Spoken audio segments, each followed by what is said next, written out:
하겠습니다. 운동 좋아하십니까? 저는 사실 보시기 것처럼 이렇게 운동을 아주 즐겨 하지는 않아요. 왜냐하면 어렸을 때부터 운동할 때마다 친구들이 저를 안 껴줬어요. 왜냐하면 잘 못했거든요. 그래서 어떻게 하면 친구들과 놀 수 있을까? 근데 저희 때는 프로야구가 막 시작했거든요. 그래서 프로야구를 어떻게 하면 잘할 수 있을까? 책을 사서 봤어요. 책을 사서 봤더니 저는 그 교보문에 있는 대로 행동하지 않더라고요. 다리 자세도 저는 제 마음대로 했었고 손을 배트를 잡는 것도 안 좋았고 그래서 책에 써 있는 대로 한번 발 자세도 위치도 스탠스도 바꿔놓고 야구 방망이도 야구 배트도 손을 잘 위치를 잡고 그리고 나서 휘두르는 각도나 이런 것도 친구들 모르게 좀 연습을 좀 해봤어요. 그리고 나서 한 일주일 뒤에 어떻게 우여곡절 끝에 저도 한번 친구들과 함께 야구를 하게 되었습니다. 근데요 그날 홈런을 친 거예요.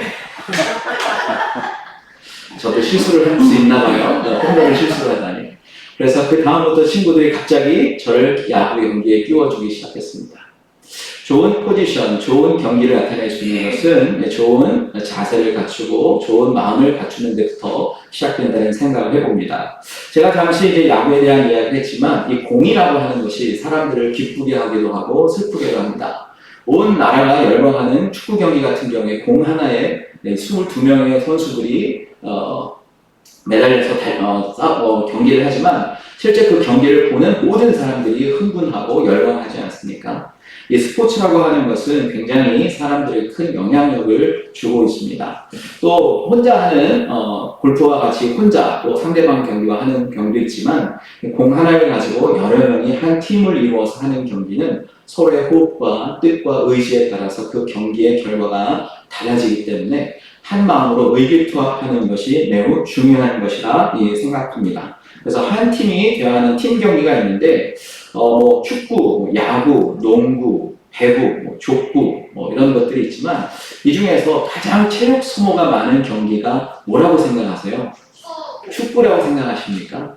네, 그런데요. 사실은 농구 경기입니다. 농구 경기는 끊임없이 팔, 다리를 다 움직이면서 계속해서 뛰어다녀야 되기 때문에 축구보다도 훨씬 더 많은 경기를 소모하는, 에너지를 소모하는 경기로 알려져 있습니다. 농구 경기에서요, 득점을 하려면 이 공을 바스켓, 골대에다 착 던져 넣어야 되잖아요. 그런데 사실 선수들이 골을 넣기 위해서 던지는 슛보다 더 많은 기술을 써야 하는 기술이 있는데 그게 혹시 뭔지 생각해 보시면 뭐라고 답하실 수 있을 것 같습니까? 슛보다 더 많이 드리블, 그것도 물론 중요하죠. 근데요, 슛보다는 훨씬 더 많이 해야 되는 기술 중에 하나가 그 떨어지는 공을 다시 잡는 리바운드입니다. 네. 그래서 슛보다 더 많이 실시해야 하는 이 리바운드 기술은요, 농구 경기에서 슛이 골이 되지 않고 그 림이나 아니면 백보드에 맞아서 튕겨 나오는 것을 잡아내는 기술인데 이 농구 경기에서 이 리바운드를 얼마나 적극적으로 하느냐에 따라서 그 다음 골을 다시 추가로 넣을 수 있는 기회가 되기도 하고 공수의 전환을 결정하기 때문에 경기의 승패를 결정하는 굉장히 중요한 역할을 하는 것이 리바운드입니다. 공이 튕겨나오는 지점을 예견하고 그 위치를 선정하는 것이 리바운드의 핵심이라고 하는데요. 이 리바운드를 많이 하면 할수록 슛을 다시 쏘아 올릴 가능성과 기회도 늘어나게 됩니다. 농구 선수들은요, 각각 기회가 될 때마다 슛을 쏘아 올려요. 한 번에 들어가서 성공하는 사람이 있는가 하면 때로는 링이나 또는 백보드에 맞고 다시 되돌아 나오면서 실패하는 사람도 있습니다. 놀라운 사실은요, 골에 성공하지 못하고 해서 경기를 포기하는 선수들은 없더라는 겁니다. 돌아 나오는 공을 다시 리바운드해서 다시 슛을 쏘는 거죠. 언제까지요? 골을 넣을 때까지. 그리고 경기 시간이 종료가 될 때까지 계속해서 리바운드를 해내고 슛을 쏘아 올립니다. 그런 면에서요, 이 농구 경기에서 슛을 쏘아 올리는 리바운드를 하는 과정, 슛을 쏘고 리바운드를 잡아내고 또다시 슛을 쏘고 하는 것은 인생과 같기도 하고 신앙생활과 같다는 생각을 해보게 됩니다. 어렸을 때부터 우리는 사실 매일 공을 쏘아 올려왔죠. 이른 아침부터 일어나서 하루를 시작하면서 매일매일 공을 쏘아 올립니다. 특별히 어렸을 때는 이 공 쏘아 올리는 것처럼 매일매일 도전하는 일들이 부모에게 큰 기쁨이 됩니다. 예를 들면 이런 거죠. 뒤집기 기억하시나요? 뒤집기. 아이가 일어나서 막 고개를 들다가 어느 날 누워만 있다 갑자기 뒤집어가지고 배를 바닥에 깔고 고개를 들고 있을 때 그 기쁨. 그래서 많은 신혼부부들 또 아이를 키우는 그 엄마들이나 이런 분들이 페이스북이나 인스타에 아이들이 첫 뒤집기 하는 영상을 올려서 자랑하기도 합니다. 여러분들도 분명히 손자와 손녀들을 보시면서 이렇게 얘기하셨을 거예요. 아니 얘가 벌써 이렇게 뒤집었어. 얘는 천재야. 얘는 튼튼할 거야. 이렇게 말씀하신 적 없으십니까? 이게요. 뒤집은 다음에요. 얼마 좀 있다 하면 이제 배밀이를 하잖아요. 배를 밀고 다니잖아요. 그러다 보면 뭔가를 붙잡고 일어섭니다. 한 번에 일어서던가요? 아니요. 일어섰다가 주저앉기도 하고 일어섰다가 주저앉기도 하고 그래서 계속해서 시도하다 보면 어느샌가 갑자기 뭔가를 붙잡고 우뚝 서 있습니다. 깜짝 놀라죠? 그러고 나더니 어느 날 발걸음을 하나 둘 떼기 시작합니다. 이 모든 일들이 매일매일 성공하지는 않습니다. 말하는 것도 그렇고 글 읽는 것도 그렇고 책 읽는 것도 그렇고 신앙생활도 마찬가지입니다. 교회에 오는 것이 날마다 오는 것이 쉽지 않을 수 있고 기도하는 일이 매번 쉬운 일이 아닐 수 있고 예배 드리는 일이 매번 은혜롭지 않을 수도 있습니다. 하지만 그렇다고 해서 우리가 실패라 생각하고 거기에 머물러 있으면 우리는 더 이상 전진하거나 발전할 수 없을 거예요. 하지만 백보드를 맞고 튀어나오는 리바운드를 다시 잡듯 우리에게 실패한 그 순간을 다시 딛고 일어서면 우리는 성공을 향해 조금씩 나아가게 되는 것입니다. 그런데 이상하게 어렸을 때는 도전이 잘 돼요. 시도하는 게 잘 돼요. 그런데요, 나이가 먹어가면 먹어갈수록 몸이 둔하여지면 둔하여질수록 다시 도전하고 다시 용기를 내는 일이 쉽지만은 않더라고요. 오늘 말씀을 통해서 저와 여러분이 다시 한번 찾아오는 내 인생에 찾아오는 기회를 부여잡을 수 있는 리바운드의 기회가 되기를 바랍니다. 오늘 말씀을 통해서 내가 놓쳐버렸던 그 리바운드의 기회와 열정과 열심을 다시 한번 회복하는 그런 시간이 되기를 바랍니다. 잠깐 페이지를 하나 보여드릴게요. 기사문인데요. 부산에 있는 중앙고등학교의 이야기입니다. 2012년도 5월에 있는데요. 저 5명의 선수들, 6명인가요? 5명의 선수만 사진에 기록되어 있는데요. 이 2012년도에 전국 농구협회장배 중고등부 농구 대회가 있었습니다. 이 대회에 참가한 고등학교, 부산 중앙고등학교의 이야기가 그 당시에 아주 많은 사람들에게 회자되었습니다. 보시다시피 농구 경기는 몇 명이 하던가요? 5명이 합니다. 그런데 이 학교의 선수는 총 6명입니다. 이 대회에 참석한 선수가 총 6명이었는데 오늘 사진에 보면 5명이 나와 있죠. 이게 경기를 뛴 5명이에요. 예선전부터 시작해서 16강, 8강, 다음에 4강, 준결승, 결승까지 해서 대략 6번의 정도의 2주 사이에 경기를 치르는데 선수가 총 6명이어서 6명이 경기를 했는데 결승까지 올라갔습니다. 보통 다른 학교는 20명, 30명이나 되는 선수층을 확보하고 있는 반면 이 중앙고등학교는 6명의 선수를 가지고 선수 교체도 할 수 없이 대회를 치르게 되었습니다. 왜냐하면 세 번째 경기에서 한 선수가 쇄골뼈가 부상이 되는 바람에 더 이상 참석할 수 없게 되었기 때문이죠. 이 대회 기간 동안 놀라운 사실은 단 한 번도 경기에서 지지 않고 마지막 결승전에서만 졌습니다. 어떻게 보면 우승을 하지 못했지만 준우승에 머물렀지만 이 학교의 이야기는 당시에 많은 사람들의 입에 회자가 되었습니다. 이 선수층에 대한 얘기를 잠깐 해드릴게요. 이 선수들은요 모두 다 내노라 하는 선수들이 아니었습니다. 보니까 다리 부상으로 농구를 포기했던 선수가 한 명 있었고요. 농구에는 소질이 있었는데 키가 크지 않아서 선수에 발탁되지 않고 계속 우선순위에서 밀렸던 선수가 한 명 있었습니다. 또 초등학교 때부터 농구부를 계속해서 한 번도 빠진 적은 없었는데 안타깝게도 실제 경기에는 한 번도 출전해 본 경험이 없는 선수도 있었습니다. 길거리 농구에서 두각을 보이지만 제대로 훈련을 받아보거나 선수 생활하거나 단체로 경기를 해본 적이 없는 무소속 선수였습니다. 이런 선수들이 이런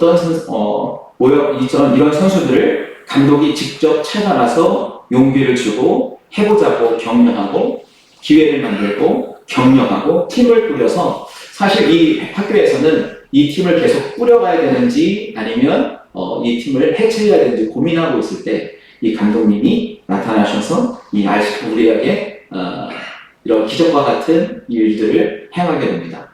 이 선수들, 6명의 선수들과 존폐를 알 수 없는 모험을 시작하게 된 거죠. 근데 제가 이 기사를 보면서 더 놀라운 사실이 있는데요. 그 뭐냐면 이 팀의 감독은 감독이나 코치를 해본 적이 없는 초임이었습니다.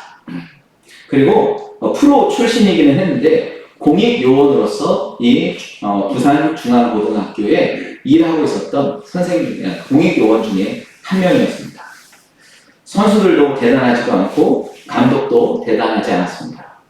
그래서요, 이 팀이 결성된 이후에 제일 첫 경기를 했을 때는 우리가 예상하듯이 징계를 먹어서 6개월 동안 출전 정지를 당했습니다. 여러분, 이게 고등학교 학생들이요, 6개월 동안 모든 경기에 출전하지 못한다는 것은 그냥 팀 해체되는 것과 같은 거예요. 결국 이 팀은 다 해체를 하는 듯이 다 흩어졌지만 그 감독은 다시 선수들을 찾아가서 말하고 있었습니다. 얘들아, 농구는 리바운드야. 실패했다고 멈추면 안 돼. 다시 한번 시작하자.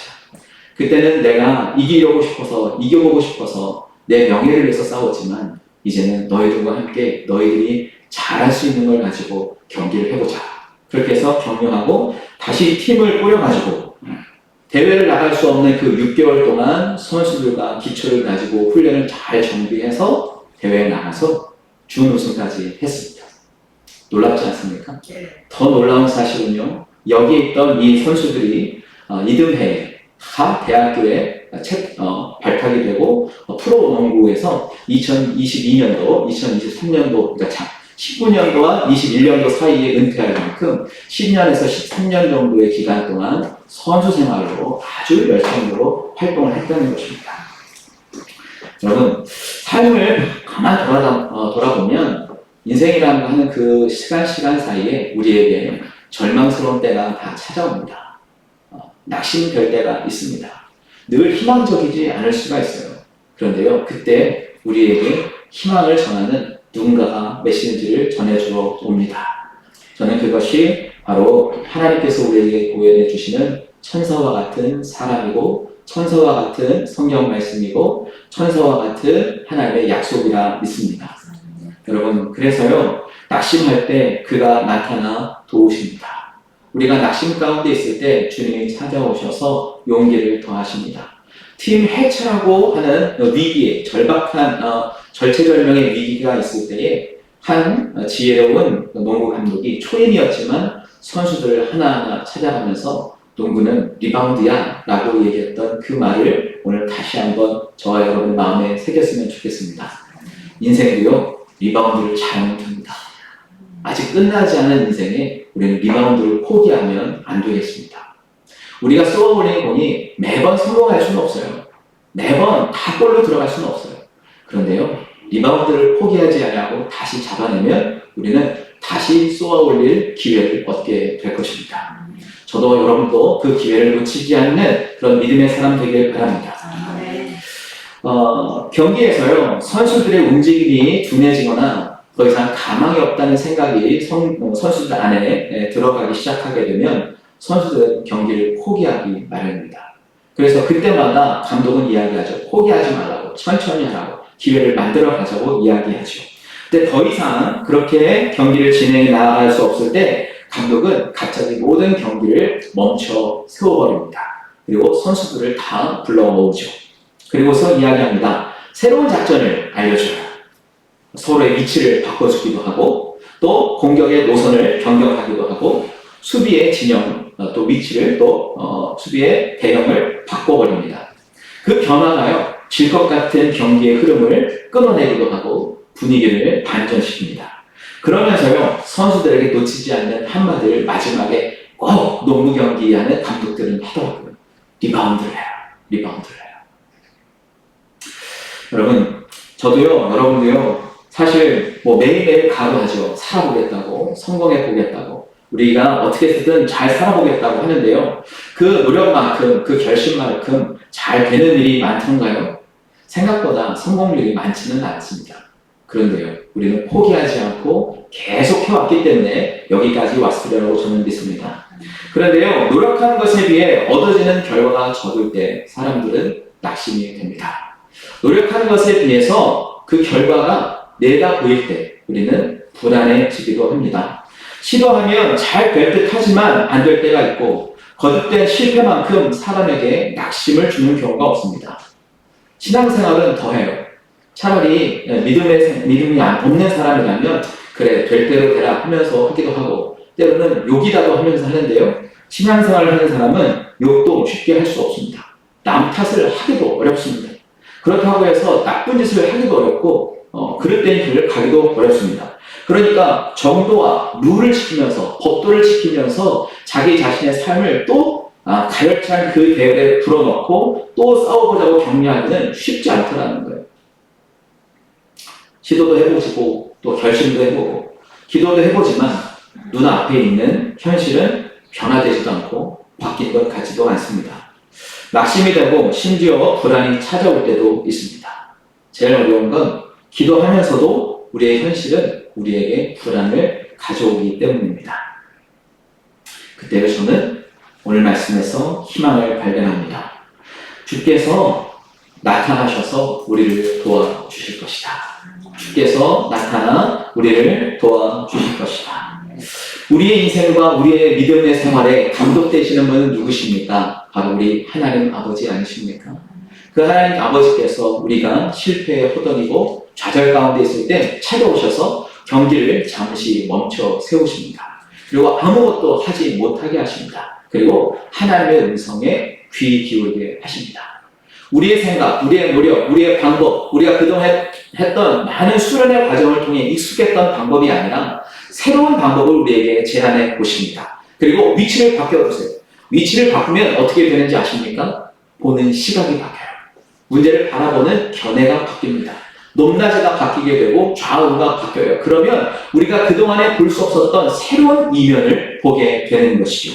그게 관점을 바꾸는 겁니다. 감독이 바라봤던 눈으로 바꾸는 거예요. 우리가 우리의 삶을 바라보았던 우리의 경험과 우리의 습관과 우리의 연습을 통해서 습득된 우리에게 익숙한 방법이 아닌 감독을 통해서 바라보는 새로운 견해를 우리에게 제시해 주는 거예요.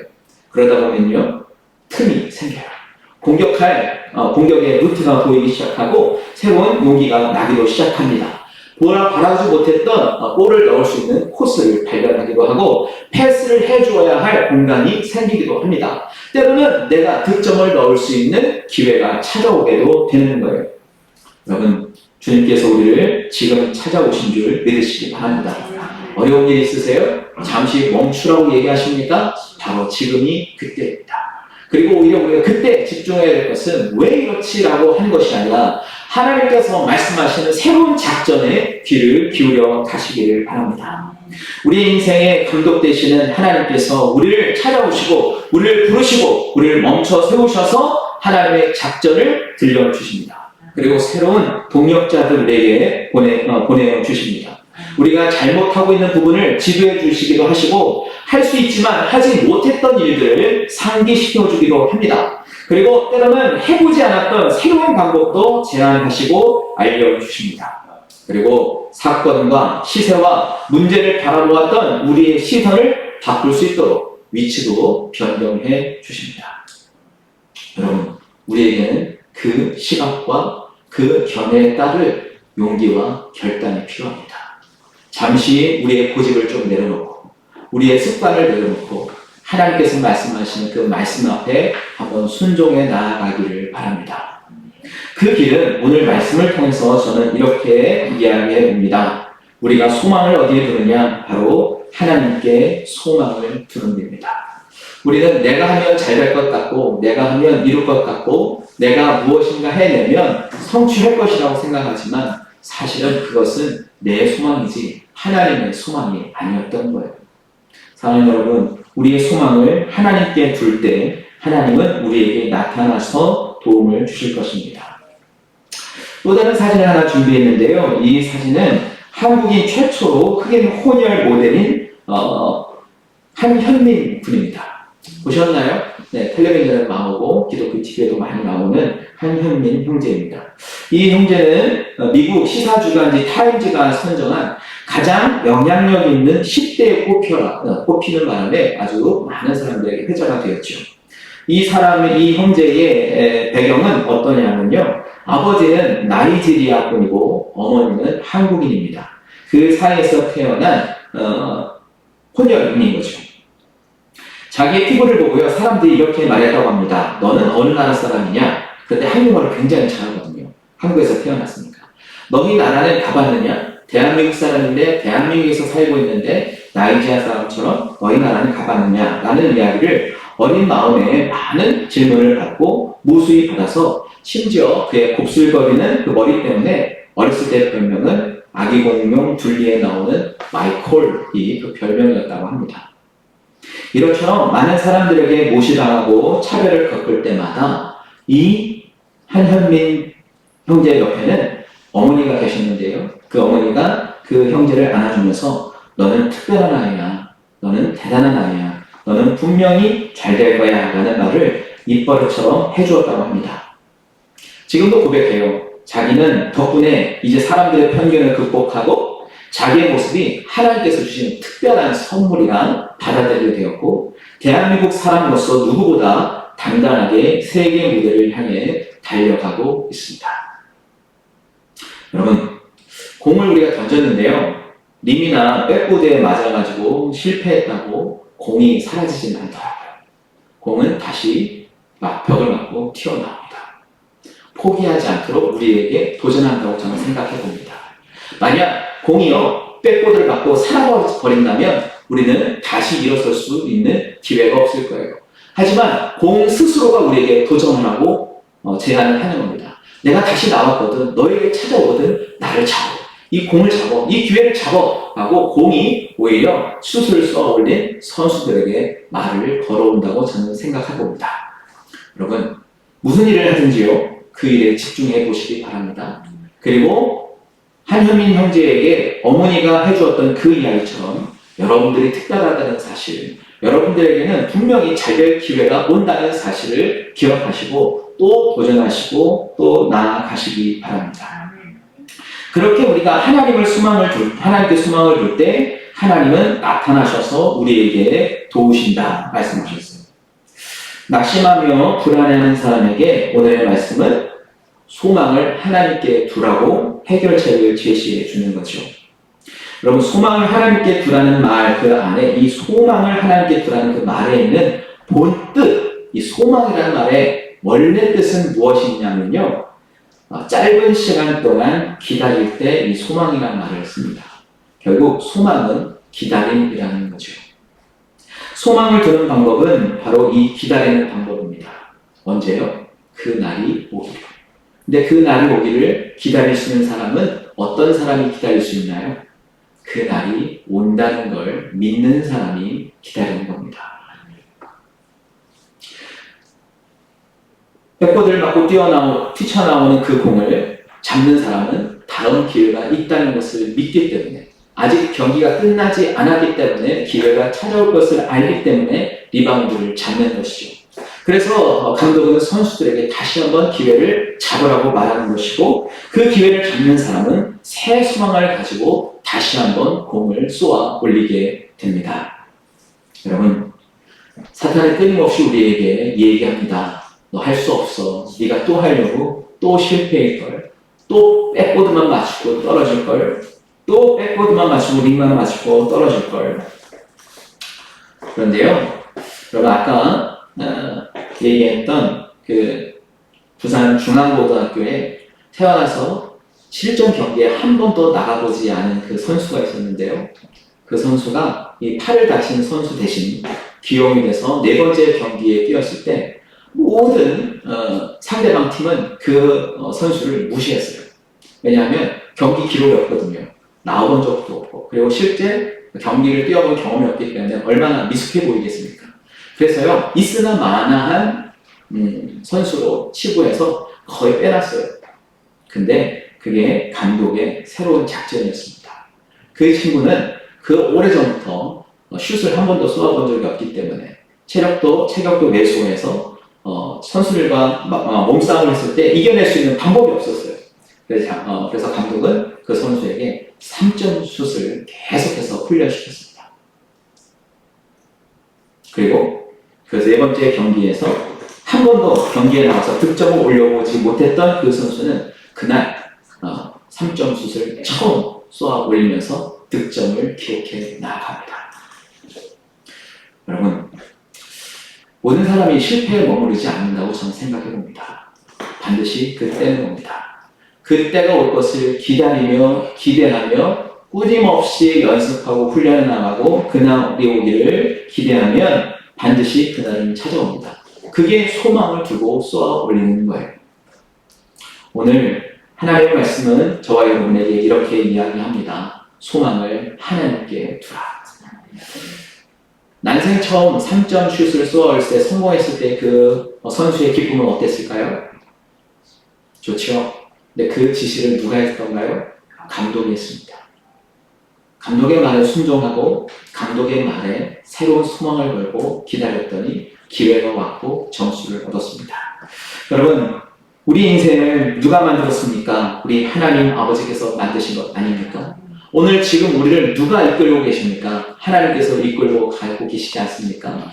우리의 내일을 누가 작정하고 계십니까? 하나님 아버지께서 작정하시고 계획하고 계시지 않습니까? 하나님의 그 큰 뜻, 하나님의 그 큰 그림을 우리가 어떻게 다 이해할 수 있겠습니까? 다만 우리는 오늘 우리에게 하라고 하시는 오늘 하루에 최선을 다해 연습하고 훈련하고 또 리바운드를 잡아내는 일을 열심히 하다 보면 반드시 기회는 오리라 믿습니다. 우리는 사실 빛이 될 수는 없어요. 그러나 우리는 빛을 소유한 예수 그리스도의 빛을 소유한 발원체는 될 수 있습니다. 바로 아무리 우리가 밝은 전구라고 할지라도 전기가 연결되지 않으면 빛을 발할 수 없는 것처럼 저와 여러분이 아무리 능력이 대단하다고 해도 하나님과 연결되지 않으면 우리는 빛을 발할 수 없을 거예요. 여러분, 저와 여러분이 이제 우리의 소망을 어디에 연결해야겠습니까? 하나님의 소망에 연결하기를 바랍니다. 내 마음에 두었던 그 소망을 하나님께 두시기 바랍니다. 하나님께서 원하시는 그 하나님의 소망에 우리의 소망이 함께 더해질 때 우리는 모두가 함께 일어서고 함께 성장할 수 있는 기회를 맞이하게 될 것입니다. 결국 그렇게 됐을 때 그 결과가 어떻게 될까요? 오늘 말씀은 이렇게 이야기합니다. 나는 내 하나님을 여전히 찬송하리로다. 여러분, 우리가요 절망이 찾아올 때, 근심이 찾아올 때 찬송하기 쉽지 않아요. 찬양이 잘 나오지 않습니다. 슬픔과 원망의 탄식은 나오지만 기쁨의 찬송은 쉽게 나오지 않더라고요. 그런데요, 오늘 말하는 내 하나님을 여전히 찬송하리라 이 찬양은 기쁨과 회복의 찬송이 됩니다. 여러분, 하나님께 소망을 두면 우리의 입술에서 하나님을 찬양하게 되고 하나님을 기뻐하게 될 것입니다. 오늘도 이 말씀이 저와 여러분을 살리는 말씀이 될 줄 믿습니다. 여러분, 낙심하지 마시고 불안해하지 마십시오. 다시 우리의 인생에 찾아오는 새로운 기회를 놓치지 마시고 집중해 보시고 또 잡아보십시오. 그리고 계속해서 쏘아 올리십시오. 우리의 소망을 하나님께 두고 하나님께 쏘아 올리시면 하나님께서 작정하신 때에 반드시 성공적인 결승골을 우리에게 허락하실 것입니다. 저는요, 때론 실패할지라도 낙심하지 마시기 바랍니다. 왜냐하면요, 이 선수들이 결승에 올라가서 승리는 못했을지라도 비록 준우승에 우승을 차지 못하고 준우승에 머물렀다 할지라도 그들의 인생 자체가 실패가 된 것이 아니라 오히려 성공으로 가는 더 좋은 지름길이 되었다는 거예요. 그때 이 선수들이 모두 다 기용이 되었어요. 다른 학교, 우수한 학교보다도 오히려 이 준우수한 이 학교의 학생들이 더 우선 발탁되었다는 거예요. 여러분, 하나님의 계획은 우리의 생각과 다르다는 거예요. 하나님의 소망은 우리의 소망과 다르다는 거예요. 그것을 믿고 기다리며 참아내며 새로운 방식에 함께 적용해 나아가기를 바랍니다. 그래서 예수님께서는 우리에게 말씀하셨어요. 오직 기도와 말씀 외에는, 오직 기도와 말씀 외에는. 그래서 여러분, 우리는 기도합니다. 오늘도 기도합니다. 내일도 기도할 겁니다. 왜냐하면 그렇게 우리는 리바운드를 잡아낼 것이기 때문입니다. 예수님께서 말씀하셨어요. 어느 때까지 너희가 자고 있겠냐고, 깨어나라고. 여러분, 집중해야 할 때입니다. 우리의 마음을 흔들려고 하고 패배 가운데 몰아넣으려고 하는 사단의 말에 귀에 속지 마시기 바랍니다. 그래서요, 오늘 말씀에 보면 이렇게 나와 있어요. 주의 빛과 주의 진리를 우리에게 보내어 주십시오. 주의 빛과 주의 진리를 우리에게 보내어 주십시오. 여러분, 빛이 오면요, 어둠은 사라집니다. 진리가 오면 거짓은 사라집니다. 이 빛과 진리를 우리에게 보내달라고 함께 노력하며 기도하며 간구하는 저와 여러분 되길 바랍니다. 그것이 하나님께 소망을 두는 방법이라고 오늘 말씀은 이야기해 주고 있어요. 여러분 안에 빛이 있으십니까? 여러분 안에 있는 그 빛을 더 밝게 빛날 수 있도록 하나님과 연결하십시오. 여러분 안에 진리가 있으십니까? 그 진리가 더 발현될 수 있도록 거짓을 멀리 하시기 바랍니다. 거짓에 속지 마시기 바랍니다. 진리를 우리 안에 올바르게 새겨넣어서 우리가 진리 가운데 살아가는 믿음의 사람들 되기를 바랍니다. 그러면 우리 입술에서 여전히 날마다 찬송이 나오게 될 줄 믿습니다. 우리 입술에서 늘 언제나 그런 찬송이 거듭되어가는 승리의 찬송을 부를 수 있는 여러분 되기를 예수님의 이름으로 축복합니다.